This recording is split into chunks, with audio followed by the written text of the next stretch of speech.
Hey guys, so today I am coming to you with a video about traveling on a budget.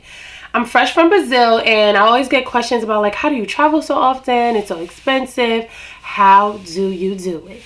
And I just want to say, like, it's not really that expensive. Yes, some trips cost more than others, but overall, you really have to have a process in play and plan. So I'm going to go through some of the tips that I believe are beneficial to traveling on a budget, and you guys can try some of them out. You can leave some of them, but do what works for you. So let's get started. The first tip is to make a plan. This can be in the form of including travel as a line item in your budget or having a travel savings fund. So I have a travel savings fund, and with my paycheck, I allot a certain amount of money to go into that fund. And usually I know about a year ahead of time where I'm going to be traveling, so I'm able to gauge the cost and how much I'll need to save in order to make that happen. Now, I know there are a lot of people who travel off of a whim. I haven't really gotten into that as of yet. I'm so much of a planner. Even if you're traveling on a whim or you're planning it out, you have to have the funds. So adding that to your budget can help ease the shock of paying for your trip. So the second tip is to create flight alerts or to follow certain sites on Twitter. So some of the sites I follow are the Flight Deal, Flight Scanner, and Airfare Watchdog. Throughout the day, they tweet all type of deals and things of that nature. So if you're one of those people that like to just jump on it, last minute deals on the go, these are sites that you can follow in order to determine where you might want to go or to just get on to some deal that might be going on. And just know that these deals usually don't last. So it's one of those things that when you see it, you got to get on it.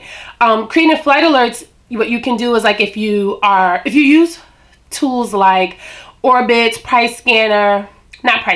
Orbitz, Priceline, or Expedia, Travelocity, like those type of sites, usually you can create flight alerts. So if you're traveling, let's say from New York to New Orleans, you can put that in and put your dates in, and what it'll do is it'll monitor the flights and the prices, and you'll get an alert or an email when your flight has gone, when the flight cost has gone down. So that's another tip that you can use.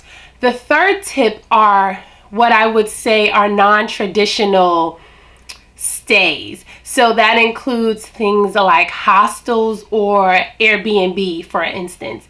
Now, personally, I've yet to use Airbnb or stay at a hostel. I've heard great reviews on some and not so great reviews. So I think it's up to you to do your research. And I'm sure that it depends on where you're traveling. Some places probably have better stays than others.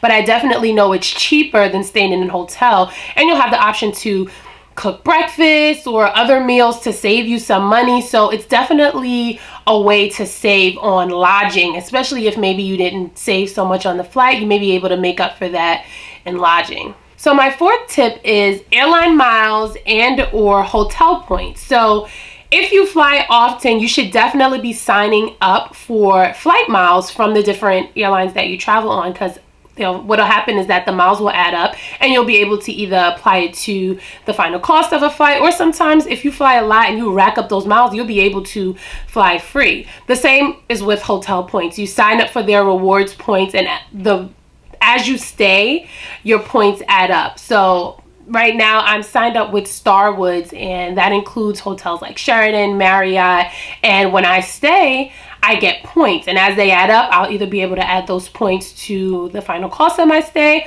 or I'll be able to get a free stay. So we all know free is the best price, right? Okay. So the last tip is all-inclusive resorts. With these, normally all food and drinks are included in the price that you paid for the hotel. You usually get a band. You show this band when you're eating and when you're drinking, and the cost is just included. The reason why I like these is just because you don't have to worry about extra costs really after you've already booked. Once you've booked, you already know, okay, if I'm eating at this hotel, if I'm drinking at this hotel bar, it's covered already.